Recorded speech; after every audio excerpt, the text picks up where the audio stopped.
ഇപ്പം നമ്മൾ നിൽക്കുന്ന ഈ സ്ഥലം എന്ന് പറഞ്ഞാൽ പാലക്കാട് ജില്ലയിലെ കോങ്ങാട് പഞ്ചായത്തിൽ പച്ചേനി എന്ന് പറയുന്ന ഒരു ഗ്രാമത്തിലാണ് ഈ കൃഷിഭൂമി ഉള്ളത്. എൻ്റെ പേര് ദിനേശ്. എൻ്റെ കരിയർ സ്റ്റാർട്ട് ചെയ്യുന്നത് ഡിഫൻസ് റിസർച്ച് ആൻഡ് ഡെവലപ്മെൻറ്റ് ഓർഗനൈസേഷനിൽ സയൻറ്റിസ്റ്റായിട്ടാണ് ഞാൻ എൻ്റെ കരിയർ സ്റ്റാർട്ട് ചെയ്തത്. 5 വർഷത്തോളം അവിടെ വർക്ക് ചെയ്തു. അതിനുശേഷം ഞാൻ ഇൻഡസ്ട്രിയിലേക്ക് മൂവ് ചെയ്തു. ഇൻഡസ്ട്രിയിലൊരു 19 വർഷത്തോളം വർക്ക് ചെയ്തു. അങ്ങനെ മൊത്തം ഒരു 27 വർഷം പ്രൊഫഷണൽ ലൈഫ് കഴിഞ്ഞിട്ട് ഞാൻ കൃഷിയിലേക്ക് തിരിച്ചു വന്ന ആളാണ്. ഇവിടെ നമുക്കുള്ളത് ഏതാണ്ട് 5 ഏക്കർ കൃഷിഭൂമിയാണ് ഇവിടെയുള്ളത്. ഇതൊരു മിശ്രവിള തോട്ടമാണ്. പല ഐറ്റംസ് ഇവിടെ കൃഷി ചെയ്യുന്നുണ്ട്. അപ്പോൾ ഇതിലൊരു 3 ഏക്കറോളം കുരുമുളകിന് വേണ്ടിയിട്ട് നമ്മൾ റിസർവ് ചെയ്തേക്കാണ്. ഏതാണ്ട് ഒരു 2500 കാല് മുളക് ഇടാനുള്ള ഒരു പ്ലാനാണുള്ളത്. അപ്പോൾ അത് പാലക്കാടുള്ള കാലാവസ്ഥ, അതേപോലെ നമുക്ക് ഈ കുരുമുളക് കൃഷിയിലുള്ള പരിചയക്കുറവ്, ഇതെല്ലാം കൊണ്ട് നമ്മൾ ആദ്യം ഒരു 300 കാല്, ഒരു 600 തൈ വെച്ചിട്ട് തുടങ്ങാനുള്ള ഒരു പദ്ധതിയാണ് ഇവിടെ. അപ്പോൾ നമ്മളിപ്പോൾ ചെയ്തുകൊണ്ടിരിക്കുന്നത് ആദ്യത്തെ ഭാഗമാണ്. ഇതിന് ശേഷം ഈ പറയുന്ന ബാക്കി 3 ഏക്കർ ഭാഗത്തേക്ക് ഇത് എക്സ്പാൻഷൻ ചെയ്യാനുള്ള ഒരു പ്ലാനാണുള്ളത്. ഒരുപാട് ടൈപ്പ് കുരുമുളക് അവൈലബിൾ ആണ് മാർക്കറ്റിൽ. അപ്പോൾ അച്ഛൻ തന്നെ ഇവിടെ കരിമുണ്ട ചെയ്യുന്നുണ്ട്. ഒരു 10-30 കാല് കരിമുണ്ടയുണ്ട്. അത് തന്നെ തുടർന്നാൽ മതിയോ? വേറെ കൃഷി വേണോ? വേറെ എന്തെങ്കിലും മുളകിൻ്റെ ഇത് നമ്മൾ ചൂസ് ചെയ്യണോ? അങ്ങനെ ഒരു ഇത് വന്നു. അപ്പോൾ നമ്മൾ അവൈലബിൾ ആയിട്ടുള്ള കേരളത്തിൽ ചെയ്തു പോരുന്ന കൃഷികൾ പലതും നമ്മൾ ആൾക്കാരോട് സംസാരിച്ചു. അതേപോലെ വീഡിയോ, ഇൻ്റർനെറ്റിലുള്ള ഇൻഫർമേഷൻ കണ്ടു. അങ്ങനെ വന്നാണ്ട് നമ്മൾ കുമ്പുക്കൽ കുരുമുളക് ചൂസ് ചെയ്യുന്നു. അതിനുള്ള പ്രധാന കാരണം എന്ന് പറഞ്ഞാൽ അത് നാച്ചുറലി എവോൾവ്ഡ് ആയിട്ടുള്ള ഒരു ബ്രീഡാണ്. അതുകൊണ്ട് തന്നെ അതിൻ്റേതായിട്ടുള്ള ഗുണങ്ങളുണ്ടാകുന്നത് ഒറിജിനൽ പെപ്പറിൻ്റെ ക്വാളിറ്റീസ് ഒന്നും പോവാതെ തന്നെ പ്രകൃതി ഡെവലപ്പ് ചെയ്തെടുത്ത ഒരു ബ്രീഡായിട്ടാണ് ഞാൻ അതിനെ കാണുന്നത്. അപ്പോൾ അതിൻ്റേതായിട്ടുള്ള ഗുണങ്ങളുണ്ടാവും. ചൂട് പ്രതിരോധിക്കാനുള്ള ഒരു കഴിവ് കുറച്ചുണ്ട്. അതേപോലെ ദ്രുതവാട്ടം പോലെയുള്ള അസുഖങ്ങളും മാനേജ് ചെയ്യാനുള്ള ഒരു കഴിവുണ്ട്. അപ്പോൾ അതെനിക്ക് വളരെ ഇമ്പ്രസ്ഡ് ആയിട്ട് തോന്നി. അങ്ങനെയാണ് ഞാൻ കുമ്പുക്കൽ നഴ്സറിയും അതേപോലെ അവരുമായി കണക്റ്റഡായി.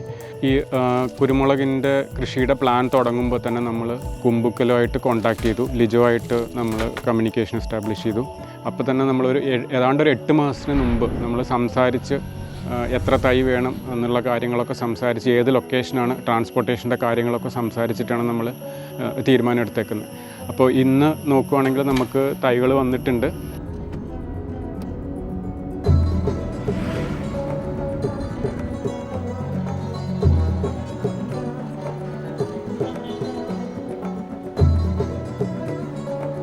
നമ്മൾ കുഴികളെല്ലാം കാലെല്ലാം കോൺക്രീറ്റ് ചെയ്ത് വളമിട്ട് മണ്ണിട്ട് വെട്ടി മൂടി റെഡി ആക്കുന്ന ഒരു സമയത്ത് നമ്മൾ വീണ്ടും അവരുമായിട്ട് കോൺടാക്ട് ചെയ്തു. അപ്പോൾ കറക്റ്റ് സമയത്ത് നമുക്ക് ചെടികൾ എത്തിച്ചു തന്നു. ഇന്നിപ്പോൾ ചെടികൾ എത്തിയിട്ടുണ്ട് ഇവിടെ. അപ്പോൾ ഈ വരുന്ന ചെടികൾ വളരെ കെയർഫുള്ളായിട്ട് സോർട്ട് ചെയ്ത് നമുക്ക് മണ്ണിലേക്ക് വയ്ക്കാൻ പാകമായിട്ടുള്ള ഹെൽത്തി ആയിട്ടുള്ള ചെടികളാണ് വന്നേക്കുന്നത്. അതേപോലെ തന്നെ ഇപ്പോൾ ട്രാൻസ്പോർട്ടേഷനിലോ അല്ലെങ്കിൽ മറ്റെന്തെങ്കിലും കാരണങ്ങൾ കൊണ്ട് ഒരു 2-3 ആഴ്ച സമയത്ത് ഈ ചെടികൾ നമുക്ക് ഉപയോഗിക്കാൻ പറ്റാത്ത രീതിയിലായിട്ടുണ്ടെങ്കിൽ അതിനുള്ള റീപ്ലേസ്മെൻറ്റ് അവർ തരാമെന്ന് നമുക്കൊരു ഗ്യാരണ്ടി ഉണ്ട് അവിടുന്ന്.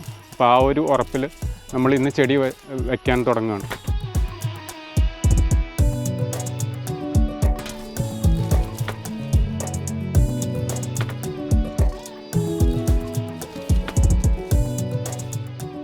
അപ്പം മെയിനായിട്ട് ഞാൻ പറഞ്ഞ 2 ഫാക്ടേഴ്സാണ് ഈ ഒരു വിള ചൂസ് ചെയ്ത് ഇതേപോലെ ഒരു സ്ഥലത്ത് ട്രൈ ചെയ്യാനുള്ളത്. ഒന്ന്, ഏത് കുരുമുളക് വേണം എന്നുള്ള ഒരു റീസൺ. അത് ഈ പറയുന്ന പോലെ നമുക്ക് ഇവിടെയുള്ള പന്നി അതേപോലെയുള്ള പ്രശ്നങ്ങൾ മാറ്റാൻ പറ്റും. അത് നമുക്ക് ഹാൻഡിൽ ചെയ്യാൻ പറ്റും. രണ്ടാമത്തെ, ഈ ക്രോപ്പ് ഹാർവെസ്റ്റ് ചെയ്താൽ നമുക്ക് സൂക്ഷിച്ച് വയ്ക്കാൻ പറ്റും.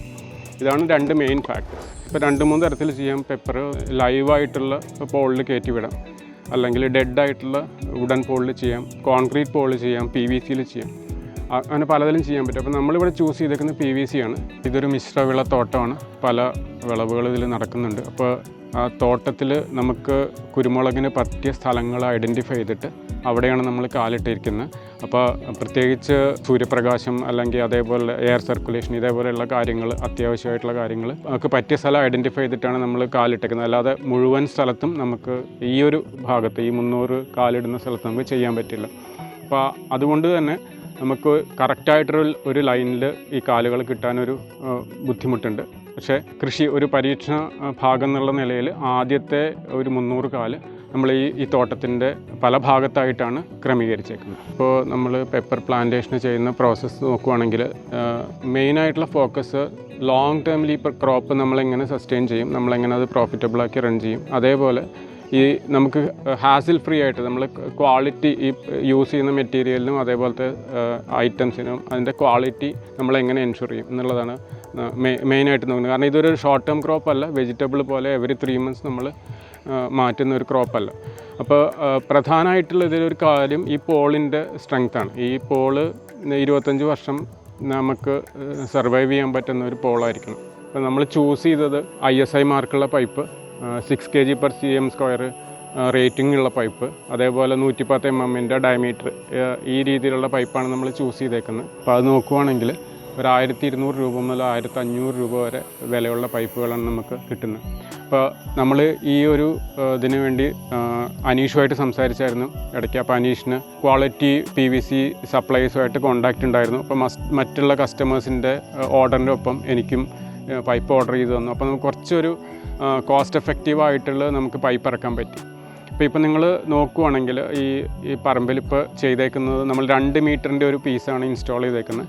അതാണ് കോൺക്രീറ്റ് ചെയ്ത് വെച്ചേക്കുന്നത്. അപ്പോൾ അതിൻ്റെ മുകളിൽ 3 മീറ്ററിൻ്റെ ഒരു കഷ്ണവും കൂടെ ഇൻസ്റ്റാൾ ചെയ്യാനുണ്ട്. അപ്പം അങ്ങനെയാണ് മൊത്തത്തിൽ 5 മീറ്റർ വരുന്നത്.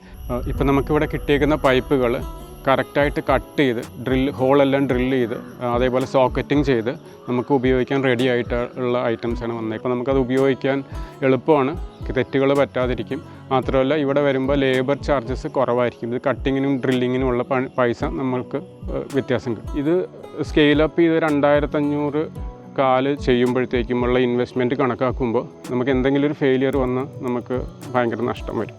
അപ്പോൾ നമ്മൾ ഒരുപാട് കെയർഫുള്ളായിട്ടാണ് PVC ചൂസ് ചെയ്തേക്കുന്നത്. അതേപോലെ ബാക്കിയുള്ള ഇപ്പോൾ കുഴിയാണെങ്കിലും നമ്മളത് ചെയ്യുന്ന മെത്തേഡാണെങ്കിലും നമ്മുടെ ക്വാളിറ്റി കോംപ്രമൈസ് ചെയ്യാതെ എക്കണോമിക്കലായിട്ട് ചെയ്യാനുള്ള ഒരു രീതിയാണ് നമ്മൾ ചെയ്തു പോരുന്നത്. പെപ്പറിനുള്ള പോള് ചെയ്യുന്ന പ്രോസസ്സ് ഇവിടെ എസ്റ്റാബ്ലിഷ് ആണ്. നമ്മൾ അത് തന്നെയാണ് ഫോളോ ചെയ്യുന്നത്. അപ്പോൾ 8 mm റോഡ് താഴെ ക്രോസ് ആയിട്ട് ഇട്ടിട്ടാണ് ഏതാണ്ട് ഒരു 2 അടി ആഴമുള്ള കുഴിയിൽ ഇത് ചെയ്യുന്നത്. അപ്പോൾ ഈ അടുത്ത കാലത്ത് നോക്കിക്കഴിഞ്ഞാൽ നമ്മൾ കേരളത്തിൽ ഈ ബോക്സ് വെച്ചിട്ട് കോൺക്രീറ്റിങ്ങിനുള്ള ബോക്സ് വെച്ചിട്ട് ചെയ്യുന്ന ഒരു രീതി കണ്ടിരുന്നു. അത് നല്ലത് തന്നെയാണ്, അത് വളരെ സിമ്പിളാണ്. അതേപോലെ വളരെ ഡിഫൈൻഡ് ആയിട്ട് നമ്മൾ കോൺക്രീറ്റ് സ്പെൻഡ് ചെയ്യാൻ പറ്റും. അപ്പോൾ നമ്മൾ അത് എന്ത് ചെയ്തെന്ന് വെച്ച് കഴിഞ്ഞാൽ അതിൽ നിന്ന് കുറച്ചൊരു വ്യത്യാസം വരുത്തിയിട്ടാണ് ഇവിടെ ചെയ്തേക്കുന്നത്. ഇവിടെ ഉറപ്പുള്ള മണ്ണാണ്. അപ്പോൾ 2 അടി ചതുരം ഉള്ള കുഴി 2 അടി ആഴത്തിൽ എടുത്തിട്ടാണ് ഇത് ചെയ്തേക്കുന്നത്. അപ്പോൾ ഇതിലൊരു വ്യത്യാസം വരുത്തിയത് എന്താണെന്ന് വെച്ചാൽ 2 അടി കുഴി ചെയ്യാനുള്ള ഒരു റീസൺ എന്ന് പറഞ്ഞാൽ ഇവർക്ക് തൂമ്പ് കൊണ്ട് മണ്ണ് കോരാനും അവിടെ മുകളിലിരുന്ന് ചെയ്യാനും കംഫർട്ടബിളായുള്ള 2 അടിയാണ്. ശരിക്കും പറഞ്ഞാൽ 1 അടി ചതുരം മതി. പക്ഷേ ഇവിടെ ചെയ്തെന്താണെന്ന് വെച്ചാൽ 2 അടി കുഴി താഴോട്ട് കൊണ്ടുപോയിട്ട് ഏറ്റവും അടിയിലെത്തുമ്പോൾ അത് ഒരു ബോക്സിൻ്റെ ഷേപ്പിൽ 1 അടി ചതുരത്തിലെടുത്തു. ഗുണം എന്താണെന്ന് വെച്ചാൽ നമുക്ക് ബോക്സിൻ്റെ എല്ലാ ബെനിഫിറ്റും ഇതിൽ കിട്ടി. ഈ പൈപ്പ് നമുക്ക് അതിലേക്ക് ഇറക്കി വെക്കുമ്പോൾ നമുക്കത് ബോക്സ് പോലെ കിട്ടും. അപ്പോൾ കോൺക്രീറ്റിൻ്റെ ചിലവ് കുറവുണ്ട്. സോ ഇതാണ് പൈപ്പ്. ഇതിൽ നമ്മൾ ക്രോസായിട്ട് 2 ഹോൾ ഇട്ടിട്ടാണ് നമുക്ക് കിട്ടുന്നത് തന്നെ. സാധാരണ മാനുഫാക്ചറിങ് 5 മീറ്റർ ഒറ്റ പൈപ്പാണ്. ഇത് കസ്റ്റം മെയ്ഡ് പൈപ്പിൽ അങ്ങനെ ഹോളിട്ട് വരും. ഇത് 8 mm ഹോളാണ്. അപ്പോൾ ഇതിൽ നമ്മൾ 8 mm സ്റ്റീലിലോട് കുറച്ച് തട്ടി കയറ്റുകയാണ് ചെയ്യുക. ഇത് ലൂസായിട്ട് നിൽക്കില്ല, കാരണം ഒരു സ്ട്രെങ്ത്തിന് വേണ്ടിയിട്ട്. ഈ സ്റ്റീൽ റോഡ് കട്ട് ചെയ്ത് വെക്കുന്നത് ഒരു സൈഡിൽ സ്ട്രൈറ്റ് കട്ടും ഒരു സൈഡ് സ്ലാൻഡിങ് കട്ടുമാണ്. അപ്പോൾ ഈ മൂർച്ചയുള്ള ഭാഗം വെച്ചിട്ട് നമ്മൾ തട്ടിക്കയറ്റി ഇങ്ങനെ ക്രോസ് ആക്കിയിടും. സാധാരണ സ്റ്റാൻഡേർഡ് കോൺക്രീറ്റ് മിക്സ് എന്ന് പറഞ്ഞിട്ട് നമ്മൾ ചെയ്യുന്നത് 1 യൂണിറ്റ് സിമെൻറ്റിന് 2 യൂണിറ്റ് മണൽ, 4 യൂണിറ്റ് മെറ്റൽ, ഇങ്ങനെയാണ് ചെയ്യുന്നത്. അപ്പോൾ പക്ഷേ നമുക്കത് കുറച്ച് വ്യത്യാസം വരുത്തിയിട്ടാണ് നമ്മളിവിടെ ചെയ്യുന്നത്. പ്രത്യേകിച്ച് മണ്ണിൻ്റെ അടിയിൽ കിടക്കുന്ന സാധനമാണ്. അപ്പോൾ ഭയങ്കര ക്രിട്ടിക്കലല്ല. അപ്പോൾ നമ്മൾ കുറച്ച് വ്യത്യാസം വരുത്തിയിട്ടുണ്ട്. അത് നമ്മൾ ഇടാനുള്ള എളുപ്പത്തിനും ഉപയോഗിക്കാനുള്ള എളുപ്പത്തിനും ഒക്കെ വേണ്ടിയിട്ട് കുറച്ച് മാറ്റം വരുത്തി. അപ്പോൾ ഇവിടെ നമ്മൾ ചെയ്യുന്നത് 1 യൂണിറ്റിന് സിമെൻറ്റിന് 4 യൂണിറ്റ് മണൽ, 4 യൂണിറ്റ് മെറ്റൽ, ഇങ്ങനെയാണ്. അപ്പോൾ മണൽ കുറച്ച് കൂടുതലാണ്. ഇങ്ങനെയാണ് ചെയ്യുന്നത്. ഒരു ചാക്ക് സിമെൻറ്റ്, നമ്മൾ 50 കിലോയുടെ ഒരു ചാക്ക് സിമെൻറ്റ് നോക്കുകയാണെങ്കിൽ നമുക്ക് ഏതാണ്ട് 11-12 കാലുകൾ ഈ ഒരു രീതിയിൽ ഫിനിഷ് ചെയ്യാൻ പറ്റുന്നുണ്ട്. അപ്പോൾ അത് വളരെ സ്ട്രിക്റ്റായിട്ട് നമുക്ക് കിട്ടിക്കൊള്ളണമെന്നില്ല, കാരണം കുഴിയിൽ വലിപ്പങ്ങൾ വ്യത്യാസം ഉണ്ടാകും. അപ്പോൾ ഏതാണ്ട് ഈ ഒരു രീതിയിലാണ് നമുക്ക് കുഴികൾ ഫിനിഷ് ചെയ്യാൻ പറ്റും. അപ്പോൾ ഇത് മെഷീൻ കട്ടാണ് ഈ പൈപ്പ്. അപ്പോൾ നമ്മൾ ഇതേപോലെ സ്പിരിറ്റ് ലെവൽ വെച്ചിട്ട് ഈ ഒരു ആംഗിളും 90 ഡിഗ്രിയിൽ ഈ ഒരു ആംഗിൾ നോക്കും. അപ്പോൾ പൈപ്പ് ലെവലായി കിട്ടും. വേറെ നമ്മൾ സൈഡിൽ നൂല് പിടിച്ചാലൊക്കെ അത് ലെവൽ കിട്ടാൻ ബുദ്ധിമുട്ടാണ്.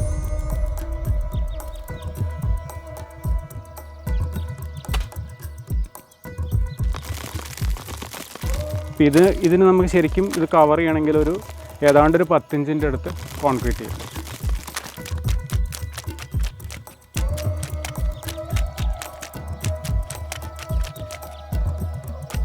പത്തിഞ്ചിൻ്റെ ഒരു കഷ്ണം, ഇതാണ് നമ്മുടെ കോൺക്രീറ്റിൻ്റെ അളവ്. ഇത് ആദ്യം അതിലേക്ക് വെക്കും, ഇത് മൂടാറാവുമ്പോൾ ഇത് ഊരിയെടുക്കും. ഇങ്ങനെയാണ് ചെയ്യുന്നത്. ഇതൊരു ഫണൽ പോലെയുള്ളൊരു സെക്ഷനാണ്. ഇതിപ്പോൾ കോൺക്രീറ്റ് ഇടാൻ എളുപ്പമുണ്ടാവും. ഏതാണ്ട് 3-3.5 അടിയിൽ ഒരു ഹോൾ ഇട്ടുണ്ടാവും. 8 mm ഹോൾ ഡ്രിൽ ചെയ്തിട്ടാണ് വരുന്നത്. അപ്പോൾ ഈ ഹോൾ എന്തിനാണെന്ന് വെച്ചാൽ നമ്മൾ പൈപ്പിൻ്റെ ഉള്ളിൽ കോൺക്രീറ്റ് ഫില്ല് ചെയ്യുമ്പോൾ അതിൻ്റെ കറക്റ്റ് ലെവൽ അറിയാൻ വേണ്ടിയിട്ടുള്ളതാണ്. അപ്പോൾ ഏതാണ്ട് ആ ഹോളിൻ്റെ അവിടം വരെ കോൺക്രീറ്റ് ഫില്ല് ചെയ്ത് കഴിയുമ്പോൾ കുത്തുമ്പോൾ നമ്മൾ അതിൽ കൂടെ കോൺക്രീറ്റിൻ്റെ ഇത് പുറത്തേക്ക് വരും. നമുക്കപ്പോൾ കറക്റ്റ് അറിയാൻ പറ്റും എവിടെ വരെ എത്തി കോൺക്രീറ്റ് എന്നുള്ളത്. ഈ ഹോള് പിന്നീട് അതിൻ്റെ ഉള്ളിൽ വെള്ളം നിറഞ്ഞ് മഴക്കാലത്ത് ആ പൈപ്പിനുള്ളിൽ വെള്ളം നിറയുകയാണെങ്കിൽ ഈ ഹോള് വഴി തന്നെ വെള്ളം പുറത്തേക്ക് പോയിക്കോളും. അപ്പോൾ പൈപ്പിൽ വെള്ളം നിറഞ്ഞ് ഭാരമുള്ള ഒരു സ്ഥിതി വരാതിരിക്കും. അടിഭാഗത്ത് നമ്മൾ ഒരടി ചതുരത്തിലാണ് എടുത്തേക്കുന്നത്, ഏറ്റവും താഴത്തെ ഭാഗം. അവിടെ മാത്രം നമ്മൾ കോൺക്രീറ്റ് നിറച്ചാൽ പോരെ. അപ്പോൾ ഇതിന് മുകളിലേക്ക് എന്തിനാണ് ചെയ്യുന്നത്? കോൺക്രീറ്റ് നഷ്ടമല്ലെന്ന് തോന്നും. പക്ഷേ ഇതിനൊരു പ്രത്യേക കാരണമുണ്ട്. എന്താണെന്ന് വെച്ചാൽ നമുക്ക് ഫൗണ്ടേഷൻ ചതുരം കൂടുതൽ കിട്ടുവാണെങ്കിൽ അതിനൊരു പിടുത്തം കൂടുതലുണ്ടാവും. പ്രത്യേകിച്ച് മഴക്കാലങ്ങളിൽ കാറ്റ് വരുന്ന സമയത്ത് ഈ കാല് പെടന്നു പോകാനുള്ള ഒരു സാധ്യതയുണ്ട്, അല്ലെങ്കിൽ വീണ് പോകാനുള്ള സാധ്യതയുണ്ട്. അത് ഒഴിവാക്കാൻ വേണ്ടിയിട്ട് ഈ ഒരടി ചതുരത്തിൻ്റെ മുകളിൽ കുറച്ചും കൂടെ നമ്മൾ ആ കോൺക്രീറ്റ് ബ്ലോക്ക് ചെയ്തിട്ടുണ്ട്. ഒരു 2 ഇഞ്ചും കൂടെ കൂട്ടിയിട്ടാണ് ഇട്ടേക്കുന്നത്. അപ്പോൾ ഏറ്റവും താഴെ നോക്കുകയാണെങ്കിൽ ഏറ്റവും താഴത്തെ ഭാഗത്ത് ഒരടി ചതുരത്തിലുള്ള ഒരു കോൺക്രീറ്റ് ബ്ലോക്കും അതിൻ്റെ മുകളിൽ കുറച്ചും കൂടെ വിസ്താരത്തിൽ ഒരു 2 അടിയോളം വിസ്താരത്തിൽ ഒരു ചെറിയൊരു കോൺക്രീറ്റ് ബ്ലോക്കുമായിട്ടാണ് അതിൻ്റെ അടിയിൽ നിൽക്കുന്നുണ്ടാവുക. അപ്പോൾ അതിൻ്റെ സ്റ്റെബിലിറ്റി കുറച്ച് നമുക്ക് ബെറ്ററായിട്ട് കിട്ടും. ഇപ്പം നമ്മൾ പോള് ഇൻസ്റ്റാൾ ചെയ്തു, അത് ലെവലായി. അത് കഴിഞ്ഞാൽ പിന്നെ അടുത്ത പ്രധാനമായിട്ടുള്ള കാര്യം എന്ന് പറഞ്ഞാൽ നമ്മൾ പ്ലാന്റിംഗ് ആണ്. അപ്പോൾ ഇവിടെ ചെയ്തേക്കുന്നത് ഒരു പോളിന് 2 തൈ വെച്ചിട്ടാണ്. അപ്പോൾ അതെല്ലാം കുമ്പുക്കലിൽ നമുക്കതിനുള്ള ഇൻഫർമേഷൻ എല്ലാം വരുന്നുണ്ട്. അഡ്വൈസ്, അതിൻ്റെ ക്വാണ്ടിറ്റേറ്റീവായിട്ട് തന്നെ എന്തൊക്കെ ചെയ്യണം എന്നുള്ള കാര്യം വരുന്നുണ്ട്. അപ്പോൾ അതിനനുസരിച്ചാണ് ഇവിടെ ചെയ്തേക്കുന്നത്.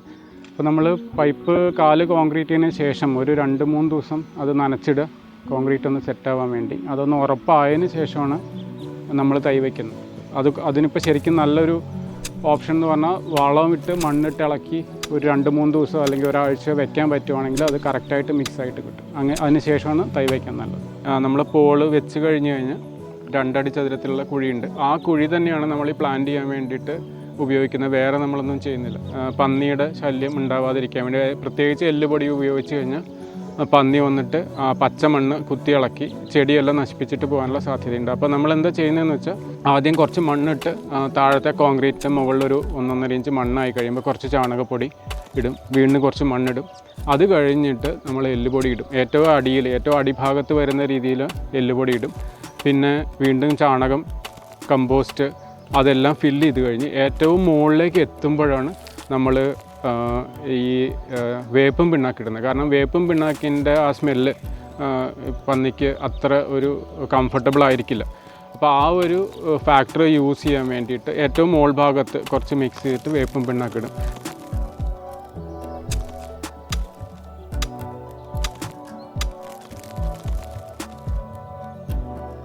അല്ല, നമുക്ക് ഏറ്റവും സന്തോഷം തോന്നുന്നൊരു കാര്യമാണ് നമ്മൾ മണ്ണരയിൽ കാണുമ്പോൾ. കാരണം ഇത് വളരെ ലൈവായിട്ടുള്ള ഒരു വളപ്രയോഗമാണ്. ഇത് ഡെഡായിട്ടുള്ള രാസവളം കൊട്ടിട്ടാലും നമുക്കിത് കാണാൻ പറ്റില്ല. ഇതിൽ ഇഷ്ടംപോലെ മണ്ണരകളുണ്ട്. പോസിറ്റീവ് സൈനാണ് ശരിക്കും.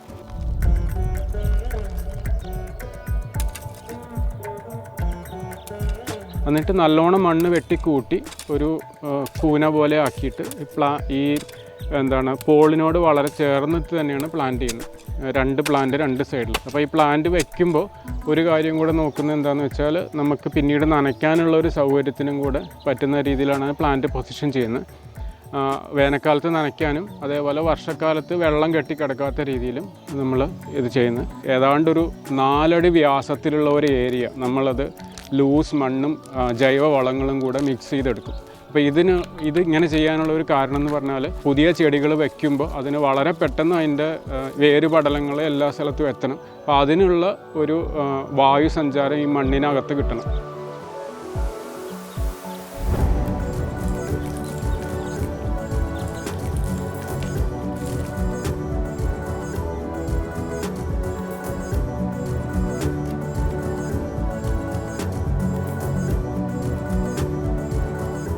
അപ്പോൾ അത് കഴിഞ്ഞ് 2 ചൂടൽ കുത്തും, 2 സൈഡിലും പെട്ടെന്നൊരു വാട്ടം വരാതിരിക്കാൻ വേണ്ടി. എന്നിട്ട് മണ്ണും കൂടെ വെട്ടിക്കൂട്ടും. സോ ഈ ചെടികളുടെ പെപ്പർ പ്ലാന്റിനെ നനയ്ക്കാനുള്ള സംവിധാനം നമ്മൾ ഡ്രിപ്പ് ഇറിഗേഷൻ വെച്ചിട്ടാണ് ചെയ്യുന്നത്. അപ്പോൾ അത് ചെയ്യുന്നത് സാധാരണ നമ്മൾ തറയിൽ കൂടെ പൈപ്പ് ഇട്ടിട്ട് ചെയ്യുകയാണ് വളരെ എളുപ്പത്തിൽ ചെയ്യാവുന്ന ഒരു രീതി. പക്ഷേ ഇതിൽ ചെയ്തേക്കുന്നത് എന്താണെന്ന് വെച്ചാൽ നമ്മൾ ഈ ഈ കാലുകൾ തന്നെ ഉപയോഗിച്ചിട്ട് ഒരു തറയിൽ നിന്ന് ഒരു 2 അടി പൊക്കത്തിൽ നമ്മൾ ഡ്രിപ്പ് ഇറിഗേഷനുള്ള അല്ലെങ്കിൽ തുള്ളി നനയ്ക്കുള്ള പൈപ്പുകൾ ഓടിക്കും. അതിനുശേഷം 2 ഡിസ്പെൻസർ വെച്ചിട്ട് നമ്മുടെ കാലിലേക്ക് തന്നെ വെള്ളം വീഴിക്കും. അപ്പോൾ ആ പൈപ്പ് വഴി ഊർന്നിറങ്ങി വെള്ളം ഈ ചെടിയുടെ 2 സൈഡിലും എത്തും. ഒരുപാട് ഗുണങ്ങളുണ്ട് ഇതിന്. ഒന്നെന്ന് വെച്ചാൽ കാട് വെട്ടാനും അല്ലെങ്കിൽ വളം ചെയ്യാനും നമുക്ക് ഈ പൈപ്പിനെ മാറ്റേണ്ട ഒരു സ്ഥിതി വരുന്നില്ല. ഇപ്പം നമ്മൾ തുള്ളിനനയുടെ പൈപ്പുകൾ നമ്മൾ ഇൻസ്റ്റാൾ ചെയ്ത് കഴിയുമ്പോൾ ഈ വെള്ളം കൊണ്ടുപോകുന്ന പൈപ്പ് ഈ കാലിൽ ചേർന്ന് നിന്ന് കഴിഞ്ഞാൽ നമുക്കൊരു ബുദ്ധിമുട്ടുണ്ട്. കാരണം നമ്മുടെ മുളക് വള്ളി കയറി വരുമ്പോൾ അവിടെ ഒരു പ്രശ്നങ്ങളുണ്ടാവും. അപ്പോൾ അത് ഒഴിവാക്കാൻ വേണ്ടി നമ്മൾ എന്താ ചെയ്യുന്നതെന്ന് വെച്ചാൽ ഈ കാലിൽ നിന്ന് ഏതാണ്ട് ഒരു 1.5 ഇഞ്ച് മാറ്റിയിട്ടാണ് ഒരു സ്പേസർ ഇട്ടിട്ട് ആണ് നമ്മൾ ഈ വെള്ളത്തിൻ്റെ പൈപ്പ് ഓടിക്കുന്നത്. അപ്പോൾ അങ്ങനെ വന്നു കഴിയുമ്പോൾ താഴേന്ന് മുളക് വള്ളിക്ക് മേലേക്ക് കയറിപ്പോകാനുള്ള ഒരു ഗ്യാപ്പ് അവിടെ ഉണ്ടാവും. അങ്ങനെയാണ് ഇവിടെ ചെയ്തേക്കുന്നത്. അപ്പോൾ കുരുമുളക് ചൂസ് ചെയ്യാനുള്ള വേറൊരു പ്രധാന കാരണം എന്ന് പറഞ്ഞാൽ ഇതിൻ്റെ വിളവ് നമുക്ക് എന്നെടുത്തിട്ട് എങ്ങനെ വേണമെങ്കിലും ചെയ്യാം. അത് എടുത്തിട്ട് നമുക്ക് അന്ന് പച്ച കുരുമുളക് വേണമെങ്കിൽ പച്ച സെല്ല് ചെയ്യാം. അല്ല ഉണക്കിയ കുരുമുളക് ക്ലീനപ്പ് ചെയ്ത് വെച്ചാൽ ഒന്നുകിൽ നമ്മൾക്ക് ഡയറക്റ്റ് എക്സ്പോർട്ടേഴ്സിനോ അല്ലെങ്കിൽ ബാക്കിയുള്ള കടക്കാർക്ക് കൊടുക്കാം. അല്ല നമുക്ക് തന്നെ അത് ഇൻ്റർനെറ്റിലൊരു മാർക്കറ്റ് ക്രിയേറ്റ് ചെയ്ത് ഒരു ബ്രാൻഡ് ക്രിയേറ്റ് ചെയ്ത് റീറ്റെയിലായിട്ട് സെല്ല് ചെയ്യണമെങ്കിൽ അതിനുള്ള ഓപ്പർച്യൂണിറ്റിയും ബാക്കിയുള്ള വിളവുകളെ നോക്കിയാൽ ഇത് വളരെ ബെറ്ററാണ്. ഇപ്പോൾ പ്രധാന കാരണം എന്ന് പറഞ്ഞാൽ നമുക്ക് ഹാർവെസ്റ്റ് ചെയ്യുന്ന ദിവസം ഇത് സെല്ല് ചെയ്യേണ്ട ആവശ്യമില്ല, നമുക്കൊരു ഫ്രീഡം ഉണ്ട്. അപ്പോൾ അത് നമുക്ക് മാർക്കറ്റ് നോക്കിയിട്ട് എന്ന് ഡിസ്പോസ് ചെയ്യണം എന്ന് ചെയ്യേണ്ട എന്നുള്ളത് തീരുമാനിക്കാൻ പറ്റും. അതൊരു പ്രധാന ഘടകമാണ്. അപ്പോൾ ഇവിടെ നമ്മളെങ്ങനെ കുഴികൾ തയ്യാറാക്കി ചെടികളെങ്ങനെ വെച്ചു ഇതെല്ലാം നിങ്ങൾ കണ്ടു. അപ്പോൾ ഇതിൽ 2-3 കാര്യങ്ങൾ പ്രത്യേകിച്ച് നമ്മൾ ഈ കുഴി റെഡിയാക്കി എടുക്കുക, അതിൻ്റെ കോൺക്രീറ്റിംഗ് ഭാഗം, അതേപോലെ വളപ്രയോഗം, മണ്ണിൻ്റെ പ്രിപ്പറേഷൻ, അതുപോലെ വെള്ളം, ഡ്രിപ്പ് ഇറിഗേഷൻ്റെ സിസ്റ്റം, ഇതെല്ലാം നമ്മൾ സാധാരണ ചെയ്യുന്നതിൽ നിന്ന് കുറച്ച് വ്യത്യാസങ്ങൾ വരുത്തിയിട്ടാണ് ഇവിടെ ചെയ്തേക്കുന്നത്. അപ്പോൾ അതിൻ്റെ റിസൾട്ട് എങ്ങനെ വരണു, അതിൻ്റെ ഏതൊക്കെ രീതിയിലാണ് നമ്മുടെ ചെടിയെ ബാധിക്കുന്നത് എന്നുള്ള കാര്യങ്ങൾ ഇനി വരാൻ പോകുന്ന വീഡിയോസിൽ നമുക്ക് കാണാൻ പറ്റും.